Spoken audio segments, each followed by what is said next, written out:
Hi Trojans, welcome to today's video lesson. If you weren't able to make it to our class today, no worries at all. Everything you need will be contained in this video. I'm excited that we're going to continue our series Turn It Up, talking about volume. Today we'll really be reviewing our lesson from Tuesday's folder that you read and worked on your own, as well as a little bit from our Monday and Friday class when we started with volume and then we started combining different shapes together. So without further ado, let's get started. We'll start with a 5-finger check-in. We did this as a part of our Monday class, but I want to we wrapped up Monday's class with it, but I want to start our class today with it. Think, how did I feel about my assignment yesterday? And if it wasn't yesterday, the virtual assignment you did, it was on combining different shapes together to find the volume of complex figures. I want you to think, how did I feel about that virtual assignment? Think, and then share your comment. I'd love to share your number in a comment or a discussion post. Do it as 1 is I had a lot of questions, I need a lot of help. 3 is I can do it, but I had some questions as I worked. 5 is I'm completely confident that I completed everything well. 2 and 4 will be somewhere between those numbers. So think, share your number in a comment below or in our discussion post. It would be awesome if you started your sentence with my check-in number is, and then put your number there so I know which one you are talking about. And this is when we were looking at lesson 10.04, volume combinations. How do you feel about that? Pause it here, put your answer down in the comment below or on a discussion board, and then unpause the video. Awesome. So glad you commented. Can't wait to see your response. I'll respond back to you absolutely. One thing that I love about watching a video like this online is you can pause this anytime you need to think, keep thinking, do some work, take a break, whatever it is, you can pause it and come back to it whenever you want. So without further ado, feel free to pause this whenever you want, but we'll jump in with a number talk. I want you to think about how many eggs there are on the next slide without counting them one by one. So don't just go 1, 2, 3, 4. Group them in some ways, find some patterns or something. But when you have your answer, post it in a comment or in a discussion post about what your answer was, but not just that. How did you find your answer? So I'll show us the eggs. You take some time to think about a strategy or two. Pause the video, and then when you have a strategy, or ideally if you have 2 strategies of how you can find out how many eggs there were, unpause the video. I'll share one of my strategies, but definitely I'd love to see your thinking in a comment or a discussion post. So here are our eggs. Awesome. Pause it here. When you have 1 or 2 solutions or 1 or 2 methods that you could use to find out how many eggs there are, unpause the video. Awesome. I look forward to reading all of your posts about how many eggs there are and how you figured out how many eggs there are. What I did was I saw that there were 3 up and down and then 6 left to right. So I multiplied the 3 times the 6 and I got 18 total eggs. But then I saw there were 3 missing eggs. So I had to subtract 3 from those eggs. So I knew 18 minus 3 was 15 and I got 15 total eggs. Awesome. Can't wait to see your thinking as well. So if you have any questions from our independent work, 10.04 volume combinations, please let me know. Text, call, email me, send me a message on Schoology. Any other method, I mean, if you really need to, you can send some mail to me here at Good Litchfield Middle School. I will get it whatever way you send it, and I will respond, help you out. I have had some students ask some great questions that I've been able to help out with, either questions about the math, questions about technology, or questions about other things. I can help you with any of them. But today we're going to review our work that we had on our asynchronous independent day on Tuesday, and a little bit from before when we did that lesson all together. So I want us to go ahead and try and find the volume of this box of Oreos. We're treating the stack of 3 boxes as one rectangular prism. I see 3 dimensions there. So go ahead, pause it here, and when you have an answer, unpause the video, and I'll walk us through my thinking on this. Awesome. So I know I'm going to show my work over here. We've got the box over there, the prism, rectangular prism on the screen. And I'm going to go back to my notes where I saw, okay, to find volume, I'm going to spin my computer this way so it's not such an awkward angle. In my notes, I saw when we were finding the volume, we used the volume equation, which is length times width, length times width times height to find the total volume. So I'm going to write this all the way out. Volume equals length times width times height. Now, I write this down every time, even now, so I don't leave anything off.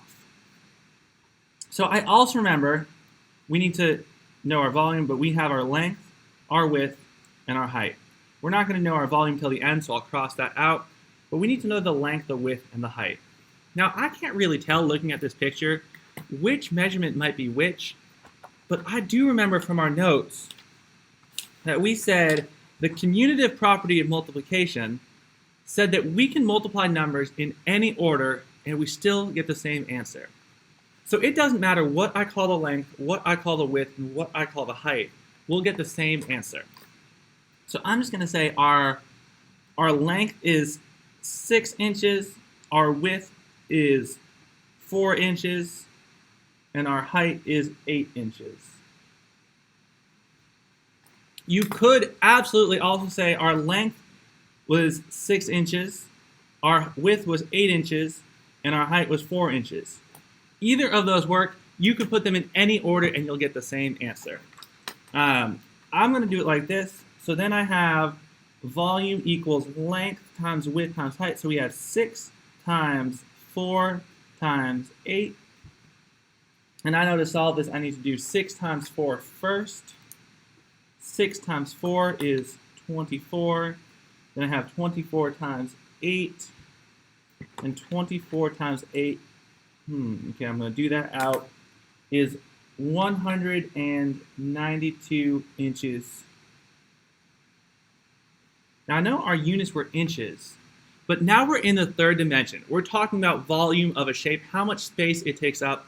So we know these are going to be cubic inches because we have 3 dimensions that we're multiplying together. And when we get into 3 dimensions, we're going to need to put that 3 as an exponent. That means cubic inches or inches cubed. That's what we're talking about, these little actual cubes taking up space, and we're trying to figure out how many of those are in a shape.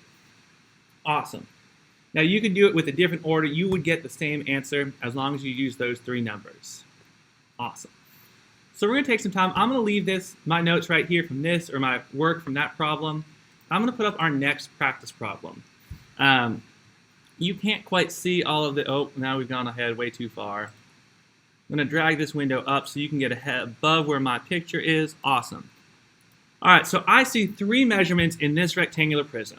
There's 3 meters, 3 meters, and 10 meters. I also do have to thank Papa John. That is my dad in that picture standing in front of the bell tower. But calculate the volume of this bell tower without the awkward bells at the top. I cut those off because they weren't rectangular. But what is the volume of this rectangular prism? Pause the video here. When you have an answer, come on in or unpause the video and I'll show you our work. Awesome. So I know that you know that we still need our 3 things. We're going to use the same volume equation, which has 3 numbers that we need to put in it. Length, width, and height. Length equals, width equals, and height equals. I'm going to pick my length to be 3 because there are 3 numbers. It doesn't matter which one you choose for which. My width to be 3 and my height to be 10. So then I'm just going to put those numbers in for my dimensions. My length is 3 times my width of 3 times my height of 10. So then we'll multiply 3 times 3 together. I know 3 times 3 is 9. Then I have 9 times 10. 9 times 10 is 90. Now think, every answer we have in math is going to need some sort of label. What will we label this 90? It's not 90 inches because there's no inches in this picture. It's 90 meters for the M. 90 M, which is meters. And now we're talking about volume, so I know we need our 3 dimensions. So meters cubed or cubic meters. Awesome. All right, now we're going to get a little bit more complicated. We're going to take apart two rectangular prisms or boxes and find the total volume of the two of them together. I'm going to flip my page so I don't have enough space there to work on them together. Now I see that there's an easy way to split these two boxes up. There is a blue box on the left and a yellow box on the right. So I'm going to label my paper blue and yellow. And just like you read about in our lesson 10.04 volume combinations, we are going to decompose this combination shape into these two shapes below. Now we need to find the volume for each of these, so we'll use the same volume formula. Volume equals length times width times height for the blue one, and then also for the yellow one, volume equals length times width times height. Okay, so you're asking, where are my 3 dimensions for these shapes? So I'll put my yellow one over here. Length equals, oh, we can't quite see that. Length equals, width equals, and height equals. So for the yellow one, there's 3 dimensions, or 3 measurements right there, 4, 6, and 4. So I'll call my length 4, my width 6, and my height 4. It gets a little trickier when I look at this blue shape. I know I still need the same 3 dimensions, length, width, and height. And I see that there's 2. It looks like my length and my height are both 3, but where's my width? Oh, my width is going to be the same as this yellow rectangular prism, so it's going to be 6. And all of these are centimeters, so I'll go ahead and label each one centimeters.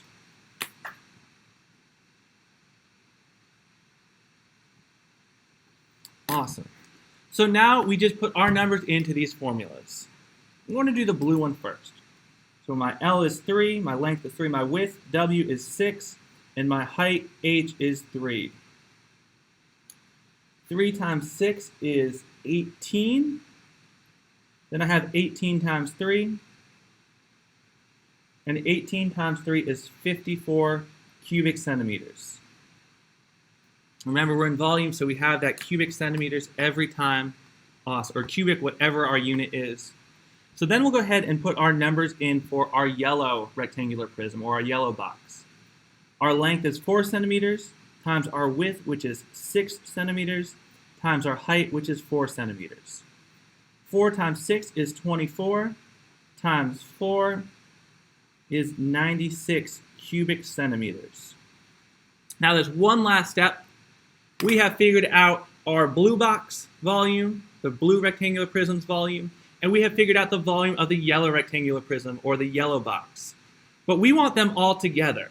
So we need to add these two together, these two results together. We need 54 cubic centimeters plus 96 cubic centimeters. So I'm going to say 54 cubic centimeters plus 96 cubic centimeters.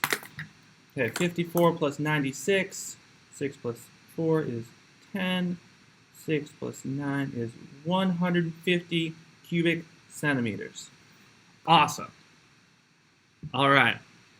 So our total volume, and I forgot the rest of my 3, cubic centimeters. Our total volume of this combined shape, this complex shape, is 150 cubic centimeters. Now I'm going to zoom out just a smidge here so we can really see. It won't let me zoom out anymore. But I'm going to leave it like that and give you our other practice problem to do. So pause the video here. I'll zoom in on this combination of 2 rectangular prisms so we can see all of that. Each of these has 3 distinct measurements. And then go ahead and calculate the volume. This is your practice. Pause it here, and when you have your answer, jump back in. Awesome. I'm so glad you were able to do that practice problem. I broke mine apart into the top rectangular prism and the bottom rectangular prism. Awesome. I love it. And then as we wrap up today, I want us to think about places we can see complex figures in our houses or in our lives. So think about where you can see a complex shape in your life.